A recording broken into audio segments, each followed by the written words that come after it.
नमस्कार मित्रों, हिंदी की दुनिया में आपका स्वागत है। आज हम सुनेंगे चंद्रधर शर्मा गुलेरी जी की लिखी कहानी उसने कहा था। यह एक अधूरी प्रेम कहानी है। गुलेरी जी ने अपने जीवन में मात्र 3 कहानियाँ लिखी, पर उनकी अंतिम कहानी उसने कहा था ने उन्हें कहानी की दुनिया में अमर कर दिया। यह कहानी रोमांटिक और यथार्थवादी दोनों है। यह फ्लैशबैक पद्धति की श्रेष्ठ कहानियों में से एक है। कहानी का आरंभ अमृतसर के बाजार के दृश्य से होता है, जहां एक सिख लड़का और लड़की किसी दुकान पर मिलते हैं और लड़के के पूछने पर कि तुम्हारी कुड़माई हो गई है, लड़की धत कहकर चली जाती है। लगभग 1 महीने तक वह इसी तरह किसी न किसी दुकान पर मिलते हैं और लड़के के पूछने पर लड़की वही उत्तर देती है। लेकिन एक बार जब लड़का पूछता है कि तुम्हारी कुड़माई हो गई है, तो कहती है हाँ हो गई है। इसके बाद कहानी क्या मोड़ लेती है, जानने के लिए सुनते हैं उसने कहा था। बड़े बड़े शहरों के इक्के गाड़ीवानों की जबान के कोड़ों से जिनकी पीठ छिल गई है और कान पक गए हैं, उनसे हमारी प्रार्थना है कि अमृतसर के बम्बू काट वालों की बोली का मरहम लगावें। जब बड़े शहरों की चौड़ी सड़कों पर घोड़े की पीठ को चाबुक से धुनते हुए इक्के वाले कभी घोड़े की नानी से अपना निकट संबंध स्थापित करते हैं, कभी राह चलते पैदलों की आंख के ना होने पर तरस खाते हैं और संसार भर की ग्लानि, निराशा और क्षोभ के अवतार बने नाक की सीध में चले जाते हैं, तब अमृतसर में उनकी बिरादरी वाले तंग चक्करदार गलियों में हर एक लड्ढी वाले के लिए ठहर कर सब्र का समुद्र उमड़ाकर बचो खालसा, हटो भाई जी, ठहरना माई, आने दो लाला जी, हटो बाछा कहते हुए सफ़ेद फेटों, खच्चरों और बत्तकों और गन्ने खोमचे और भारे वालों के जंगल में से राह खेते हैं। क्या मजाल है कि जी और साहब सुने बिना किसी को हटना पड़े। यह बात नहीं कि उनकी जीभ चलती ही नहीं, पर मीठी छुरी की तरह महीन मार करती हुई। यदि कोई बुढ़िया बार बार चितौनी देने पर भी लीक से नहीं हटती, तो उनकी बचनावली के यह नमूने, हट जा जीड़े जोगिए, हट जा कर्मा वालिए, हट जा पुत्ता प्यारिए, बच जा लंबी वालिए, समष्टि के में इनके अर्थ हैं तू जीने योग्य है, तू भाग्यों वाली है, पुत्रों की प्यारी है, लंबी उम्र तेरे सामने है, तू क्यों मेरे पहिए के नीचे आना चाहती है, बच जा। ऐसे बम्बू काट वालों के बीच से होकर एक लड़का और एक लड़की चौक की एक दुकान पर आ मिले। उनके बालों और उनके ढीले सुथनों से जान पड़ता था कि दोनों सिख हैं। वह अपने मामा के केस धोने के लिए दही लेने आया था और यह रसोई के लिए बड़ियाँ। दुकानदार एक परदेसी से गूँथ रहा था, जो शेर भर गीले पापड़ों की गड्डी को बिना गिने नहीं हटता था। तेरे घर कहाँ है? मगरे में। और तेरे? माझे में। यहाँ कहाँ रहती है? अंतर सिंह की बैठक में, वे मेरे मामा हैं। मैं भी मामा के यहाँ आया हूँ, उनका घर गुरु बाजार में है। इतने में दुकानदार निपटा और इनको सौदा देने लगा। सौदा लेकर दोनों साथ साथ चले। कुछ दूर जाकर लड़के ने मुस्कुराकर पूछा, तेरी कुड़माई हो गई? इस पर लड़की कुछ आंखें चढ़ाकर धत कहकर दौड़ गई। लड़का मुंह देखता रह गया। दूसरे तीसरे दिन सब्जी वाले के यहाँ, दूध वाले के यहाँ अकस्मात दोनों मिल जाते। महीना भर यही हाल रहा। 2-3 बार लड़के ने पूछा, तेरी कुड़माई हो गई? और उत्तर में वही धत मिला। एक दिन जब फिर लड़के ने वैसी ही हंसी में चिढ़ाने के लिए पूछा, तो लड़की लड़के की संभावना के विरुद्ध बोली, हाँ हो गई। कब? कल। देखते नहीं यह रेशम से कढ़ा हुआ सालू? लड़की भाग गई।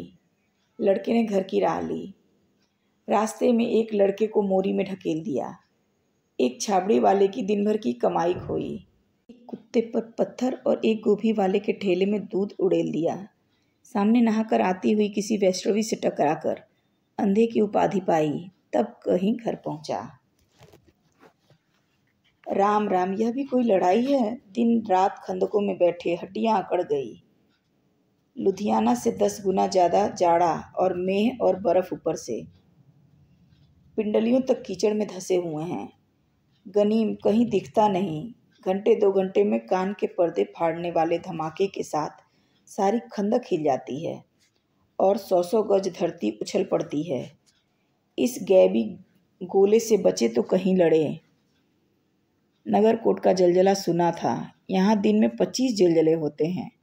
जो कहीं खंदक से बाहर साफा या कोहनी निकल गई तो चटाक से गोली लगती है। न मालूम बेईमान मिट्टी में लेटे हुए हैं या घास की पत्तियों में छिपे रहते हैं। लहना सिंह और 3 दिन हैं। 4 तो खंदक में बिता ही दिए। परसों रिलीफ आ जाएगी और फिर 7 दिन की छुट्टी। अपने हाथों झटका करेंगे और पेट भर खाकर सो रहेंगे। उसी फिरंगी मेम के बाग में मखमल की सी हरी घास है। फल और दूध की वर्षा कर देती है। लाख कहते हैं दाम नहीं लेती। कहती है तुम राजा हो, मेरे मुल्क को बचाने आए हो। 4 दिन तक पलक नहीं झपी। बिना फेरे घोड़ा बिगड़ता है और बिना लड़े सिपाही। मुझे तो संगीन चढ़ाकर मार्च का हुक्म मिल जाए, फिर 7 जर्मनों को अकेला मार कर न लौटूं तो मुझे दरबार साहब की दहली पर मत्था टेकना नसीब न हो। पाजी कहीं के कलों के घोड़े संगीन देखते ही मुंह फाड़ देते हैं और पैर पकड़ने लगते हैं। यूं अंधेरे में 30-30 मन का गोला फेंकते हैं। उस दिन का धावा किया था। 4 मील तक एक जर्मन नहीं छोड़ा था। पीछे जनरल साहब ने हट आने का कमान दिया, नहीं तो सीधे बर्लिन पहुंच जाते। क्यों? सूबेदार हजारा सिंह ने मुस्कुराकर कहा। लड़ाई के मामले में जमादार या नायक के चलाए नहीं चलते। बड़े अफसर दूर की सोचते हैं। 300 मील का सामना है। एक तरफ बढ़ गए तो क्या होगा? सूबेदार जी, सच है, लहना सिंह बोला, पर क्या करें? हड्डियों में तो जाड़ा धंस गया है। सूर्य निकलता ही नहीं और खाई में 2 तरफ से चंबे की बावलियों के से सोते झर रहे हैं। एक धावा हो जाए तो गर्मी आ जाए। उद्यमी उठ सिबड़ी। बजीरा सिंह पलटन का विदूषक था। बाल्टी में गंदला पानी भरकर खाई के बाहर फेंकता हुआ बोला, मैं पाधा बन गया हूँ। करो जर्मनी के बादशाह का तर्पण। इस पर सब खिलखिला पड़े और उदासी के बादल फट गए। लहना सिंह ने दूसरी बाल्टी भरकर उसके हाथ में देकर कहा, अपनी बाड़ी के खरबूजों में पानी दो। ऐसा खाद का पानी पंजाब भर में नहीं मिलेगा। हाँ, देश क्या है, स्वर्ग है। मैं तो लड़ाई के बाद सरकार से 10 घूना जमीन यहाँ मांग लूँगा और फलों के बूटे लगाऊंगा। लाड़ी होरा को भी यहीं बुला लेंगे, या वही दूध पिलाने वाली फिरंगी मैम। चुप कर, यहाँ वालों को शर्म नहीं। देश देश की चाल है। आज तक मैं उसे समझा न सका कि सिख तंबाकू नहीं पीते। वह सिगरेट देने में हट करती है, होठों में लगाना चाहती है, और पीछे हटता हूँ तो समझती है कि राजा बुरा मान गया, अब मेरे मुल्क के लिए नहीं लड़ेगा। अच्छा, अब बोधा सिंह कैसा है? अच्छा है, जैसे मैं जानता ही न हूँ। रात भर तुम अपने दोनों कंबल उसे उड़ाते हो और आप सिगड़ी के सहारे गुजार देते हो। उसके पहरे पर आप पहरा दे आते हो। अपने सूखी लकड़ी के तख्तों पर उसे सुलाते हो, आप कीचड़ में पड़े रहते हो। कहीं तुम न मादे में पड़ जाना। जाड़ा क्या मौत है, और निमोनिया में मरने वाले को मुरब्बे नहीं मिला करते। मेरा डर मत करो, मैं तो बुलेल की खडक के किनारे मरूंगा। भाई करतार सिंह की गोदी पर मेरा सिर होगा और मेरे हाथ के लगाए हुए आंगन के आम की छाया होगी।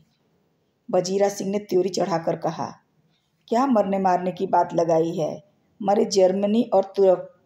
हाँ भाइयों, कैसे? और फिर मस्त होकर सब ने एक गीत गाया।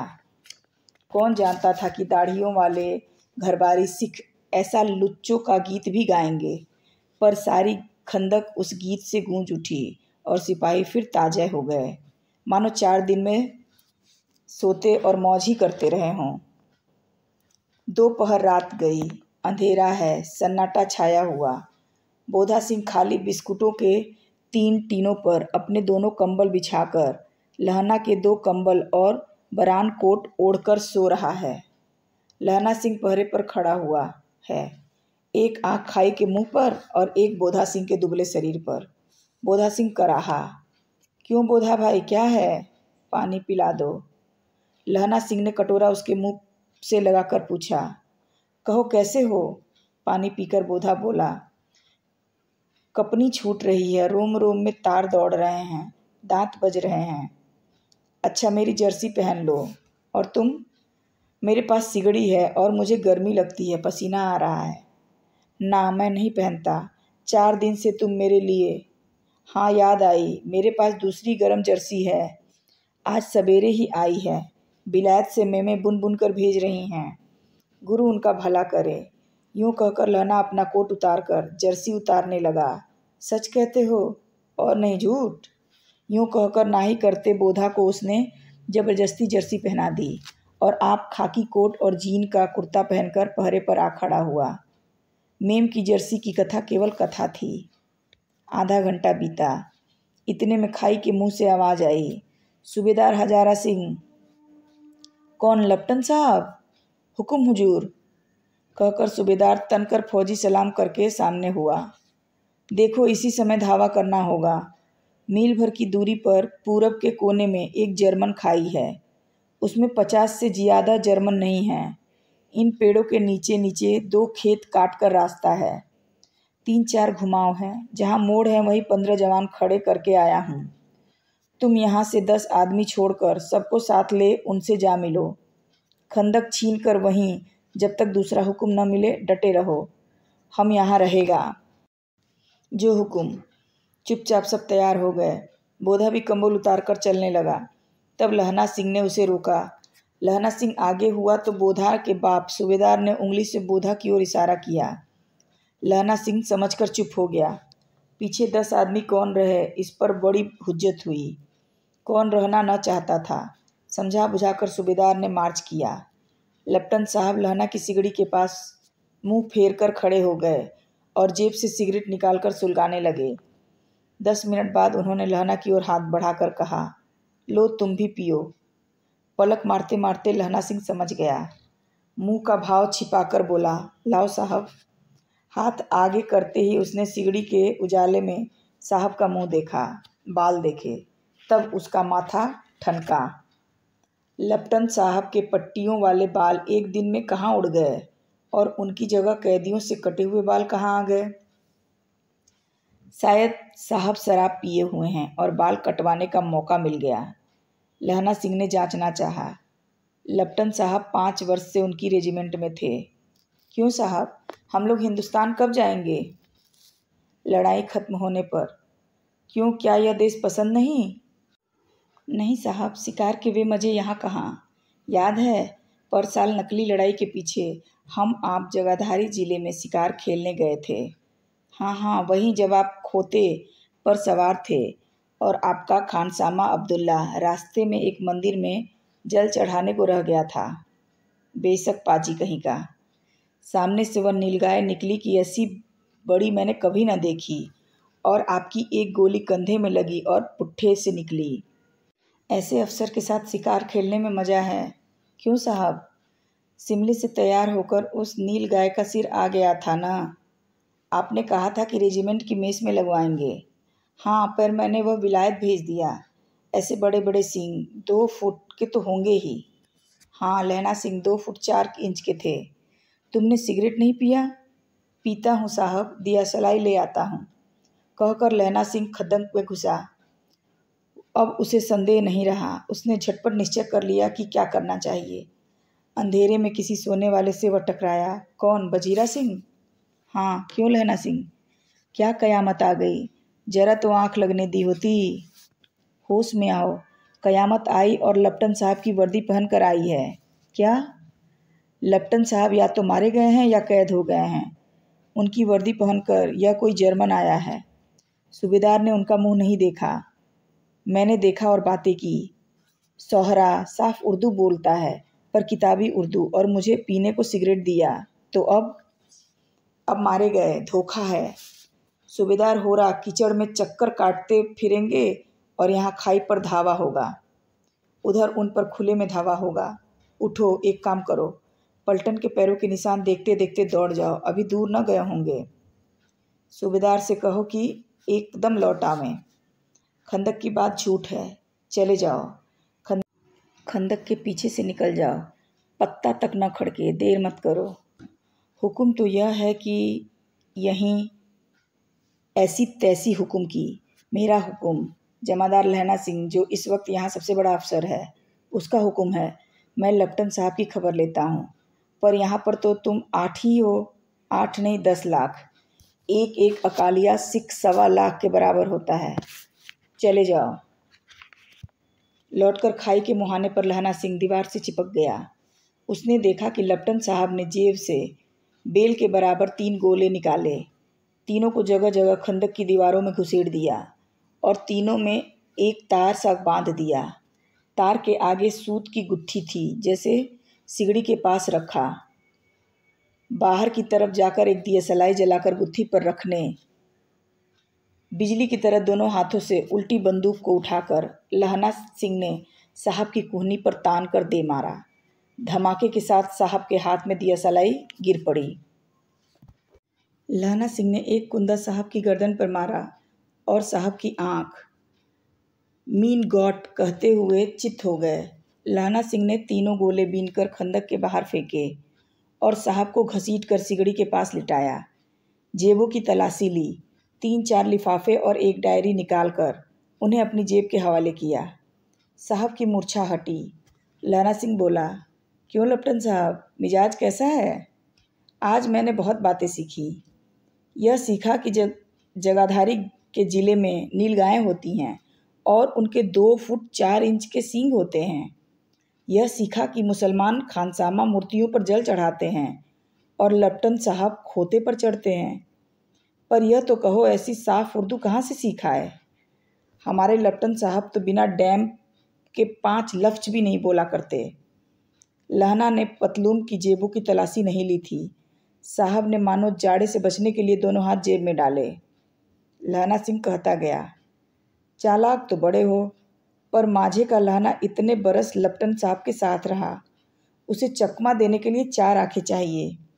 3 महीने हुए, एक तुर्की मौलवी मेरे गांव आया था। औरतों को बच्चे होने की ताबीज बांटता था। चौधरी के बड़ के नीचे मंजा बिछाकर हुक्का पीता रहता था और कहता था कि जर्मनी वाले बड़े पंडित हैं। वेद पढ़ पढ़कर उनमें से विमान चलाने की विद्या जान गए। गौ नहीं मारते। हिंदुस्तान में आ जाएंगे तो गौ हत्या बंद कर देंगे। मंडी के बनियों को बहकाता था कि डाकखाने से रुपए निकाल लो, सरकार का राज जाने वाला है। डाक बाबू पोलू राम भी डर गए थे। मैंने मुल्ला जी की दाढ़ी मूड़ दी और गांव से बाहर निकालकर कहा था कि मेरे गांव में अब पैर रखा तो। साहब की जेब से पिस्तौल चली और लहना की जांघ में गोली लगी। इधर लहना सिंह की हेनरी मार्टिन के 2 फायरों ने साहब की कपाल क्रिया कर दी। धड़ाका सुनकर सब दौड़ आए। बोधा चिल्लाया, क्या है? लहना सिंह ने उसे यह कहकर सुला दिया कि एक खड़का हुआ कुत्ता आया था, मार दिया। और औरों से सब हाल कह दिया। सब बंदूकें लेकर तैयार हो गए। लहना ने साफा फाड़कर घाव के दोनों तरफ पट्टियां कसकर बांधी। घाव मांस में ही था। पट्टियों के कसने से लहू निकलना बंद हो गया था। इतने में 70 जर्मन चिल्लाकर खाई में घुस पड़े। सिखों की बंदूकों की बाढ़ ने पहले एक धावे को रोका, दूसरे को रोका, पर यहाँ 8 लहना सिंह तक तक कर मार रहा था। वह खड़ा था और लेटे हुए, और वे 70 अपने मुर्दा भाइयों के शरीर पर चढ़कर जर्मन आगे घुसे आते थे। थोड़े से मिनटों में वे अचानक आवाज़ आई, वाह गुरुजी दी फतह, वाह गुरुजी दा खालसा, और धड़ाधड़ बंदूकों के फायर जर्मनों के ऊपर पड़ने लगे। ऐन मौके पर जर्मन 2 चक्की के पाटों के बीच में आ गए। पीछे से सूबेदार हजारा सिंह के जवान आग बरसाते थे और सामने लहना सिंह के साथियों की संगीन चल रहे थे। पास आने पर पीछे वालों ने भी संगीन पिरोना शुरू कर दिया। एक किलकारी, अकाल सिक्खा दी फौज आई, वाह गुरु जी दी फतह, वाह गुरु जी दा खालसा, सत श्री अकाल पुरख, और लड़ाई खत्म हो गई। 63 जर्मन या तो खेत रहे थे या करा रहे थे। सिखों में 15 के प्राण गए। सूबेदार के दाहिने कंधे में गोली आर पार निकल गई थी। लहना सिंह की पसली में भी एक गोली लगी। उसने घाव को खंदक की गीली मिट्टी से पूर लिया और बाकी साफा कसकर कमरबंद की तरह लपेट लिया। किसी को खबर न हुई कि लहना का दूसरा घाव भारी घाव लगा है। लड़ाई के समय चांद निकल आया था, ऐसा चांद जिसके प्रकाश से संस्कृत कवियों का दिया हुआ छई नाम सार्थक होता था। और हवा ऐसी चल रही थी जैसे कि बाणभट्ट की भाषा में दंत वीरोपदेशाचार्य कहलाती। बजीरा सिंह कह रहा था कि कैसे मन मन भर फ्रांस की भूमि मेरे बूटों से चिपक रही थी जब मैं दौड़ा दौड़ा सूबेदार के पीछे गया था। सूबेदार ने लहना सिंह से सारा हाल सुना और कागजात पाकर वे उसकी तुरंत बुद्धि को सराह रहे थे और कह रहे थे कि तू न होता तो आज सब मारे जाते। इस लड़ाई की आवाज़ 3 मील दाहिनी ओर खाई वालों ने सुन ली थी। उन्होंने पीछे टेलीफोन कर दिया था। वहाँ से झटपट 2 बीमार ढोने की गाड़ियाँ चली जो कोई 1.5 घंटे के अंदर अंदर आ पहुँची। फील्ड अस्पताल नज़दीक था। सुबह होते होते वहाँ पहुँच जाएंगे। मामूली पट्टी बांधकर एक गाड़ी में घायल लिटाए गए और दूसरी में लाशें रखी गईं। सूबेदार ने लहना सिंह की जांघ में पट्टी बंधवानी चाहिए, पर उसने यह कहकर टाल दिया कि थोड़ा घाव है, सवेरे देखा जाएगा। बोधा सिंह ज्वर में बर्रा रहा था। वह गाड़ी में लिटाया गया। लहना को छोड़कर सूबेदार जाते नहीं थे। यह देख लहना ने कहा, तुम्हें बोधा की कसम और सूबेदारनी जी की सौगंध है जो इस गाड़ी में न चले जाओ। और तुम मेरे लिए वहाँ पहुँचकर गाड़ी भेज देना। और जर्मन मुर्दों के लिए भी तो गाड़ियाँ आती होंगी। मेरा हाल बुरा नहीं है, देखते नहीं मैं खड़ा हूँ। बजीरा सिंह मेरे पास है ही। अच्छा, पर बोधा गाड़ी पर लेट गया। भला आप भी चढ़ जाओ। सुनिए तो, सूबेदारनी होरा को चिट्ठी लिखी तो मेरा मत्था टेकना लिख देना, और जब घर जाओ तो कह देना कि मुझसे जो उसने कहा था वह मैंने कर दिया। गाड़ियाँ चल पड़ी।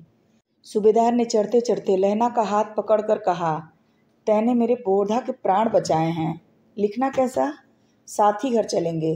अपनी सूबेदारनी को तू ही कह देना उसने क्या कहा था। अब आप गाड़ी पर चढ़ जाओ, मैंने जो कहा था वह लिख देना और कह भी देना। गाड़ी के जाते ही लहना लेट गया। बजीरा पानी पिला दे और मेरा कबरबंद खोल दे, तर हो रहा है। मृत्यु से कुछ समय पहले स्मृति बहुत साफ हो जाती है। जन्म भर की घटनाएं एक एक करके सामने आती हैं। सारे दृश्यों के रंग साफ होते हैं। समय की धुंध बिल्कुल उन पर से हट जाती है। लहना सिंह 12 वर्ष का है। अमृतसर में मामा के यहाँ आया हुआ है। दही वाले के यहाँ, सब्जी वाले के यहाँ, हर कहीं उसे एक 8 वर्ष की लड़की मिल जाती है। जब वह पूछता है तेरी कुड़माई हो गई, तब वह धत कहकर भाग जाती है। एक दिन उसने वैसे ही पूछा तो उसने कहा, हाँ कल हो गई है, देखते नहीं है रेशम के फूलों वाला सालू। सुनते ही लहना को दुख हुआ, क्रोध हुआ। क्यों हुआ? बजीरा सिंह पानी पिला दे। 25 वर्ष बीत गए। अब लहना सिंह नंबर 77 राइफल्स में जमादार हो गया है। उस 8 वर्ष की कन्या का ध्यान ही न रहा। न मालूम वह कभी मिली थी या नहीं। 7 दिन की छुट्टी लेकर जमीन के मुकदमे की पैरवी करने वह अपने घर गया। यहाँ रेजिमेंट के अफसर की चिट्ठी मिली कि फौज लाम पर जाती है, फ़ौरन चले आओ। साथ ही सूबेदार हजारा सिंह की चिट्ठी मिली कि मैं और बोधा भी लाम पर जाते हैं, लौटते हुए हमारे घर होते जाना, साथ ही चलेंगे। सूबेदार का गांव रास्ते में पड़ता था और सूबेदार उसे बहुत चाहता था। लहना सिंह सूबेदार के यहाँ पहुँचा। जब चलने लगे तब सूबेदार बेड़े में से निकल कर आया। बोला, लहना, सूबेदारनी तुझको जानती है, बुलाती है, जा मिला। लहना सिंह भीतर पहुंचा। सूबेदारनी मुझे जानती है? कब से? रेजिमेंट के क्वार्टरों में तो कभी सूबेदार के घर के लोग नहीं रहे। दरवाजे पर जाकर मत्था टेकना, कहा। असीस सुनी। लहना सिंह चुप। मुझे पहचाना? नहीं। तेरी कुड़माई हो गई, धत कल हो गई, देखते नहीं? रेशमी बूटों वाला सालू अमृतसर में। भाव की टकराहट से मूर्छा खुली, करवट बदली, पसली का घाव बह निकला। बजीरा पानी पिला दे, उसने कहा था। स्वप्न चल रहा है। सूबेदारनी कह रही है, मैंने तेरे को आते ही पहचान लिया। एक काम कहती हूँ, मेरे तो भाग फूट गए। सरकार ने बहादुरी का खिताब दिया है, लायलपुर में ज़मीन दी है। आज नमक हलाली का मौका आया है, पर सरकार ने हम तीमियों की एक घगरिया पलटन क्यों न बना दी, जो मैं भी सूबेदार के साथ चली जाती। एक बेटा है, फौज में भर्ती हुए उसे 1 ही बरस हुआ, उसके पीछे 4 और हुए, पर एक भी नहीं जिया। सूबेदारनी रोने लगी। अब दोनों जाते हैं। मेरे भाग, तुम्हें याद है एक दिन टांगे वाले का घोड़ा दही वाले की दुकान के पास बिगड़ गया था। तुमने उस दिन मेरे प्राण बचाए थे। आप घोड़े की लातों में चले गए थे और मुझे उठाकर दुकान के तख्ते पर खड़ा कर दिया था। ऐसे ही इन दोनों को बचाना, यह मेरी भिक्षा है। तुम्हारे आगे मैं आंचल पसारती हूँ। रोती सूबेदारनी ओबरी में चली गई। लहना भी आंसू पोंछता बाहर आ गया। लहना का सिर अपनी गोद में रखे बजीरा सिंह बैठा है। जब मांगता है तब वह पानी पिला देता है। आध घंटे तक लहना चुप रहा, फिर बोला, कौन, कीरत सिंह? बजीरा ने कुछ समझकर कहा, हाँ। भैया मुझे और ऊंचा कर ले, अपने पट्टे पर मेरा सिर रख ले। बजीरा ने वैसा ही किया। हाँ, अब ठीक है, पानी पिला दे। बस अब के हाड़ में यह आम खूब फलेगा। चाचा भतीजा दोनों यहीं बैठकर आम खाना। जितना बड़ा तेरा भतीजा है उतना ही यह आम है। जिस महीने उसका जन्म हुआ उसी महीने में मैंने इसे लगाया था। बजीरा सिंह के आंखों से टप टप आंसू गिर रहे थे। कुछ दिन पीछे लोगों ने अखबारों में पढ़ा, फ्रांस और बेल्जियम 68वीं सूची, मैदान में घावों से मरा नंबर 77 सिख राइफल्स, जमादार लहना सिंह। यह कहानी गुलेरी जी की ही नहीं बल्कि हिंदी कथा लेखन की एक महत्वपूर्ण उपलब्धि है। अगर आपको मेरी यह कहानी अच्छी लगी तो चैनल को सब्सक्राइब कीजिए, वीडियो को लाइक और शेयर कीजिए। मिलते हैं एक और कहानी के साथ, तब तक जय हिंद, जय भारत।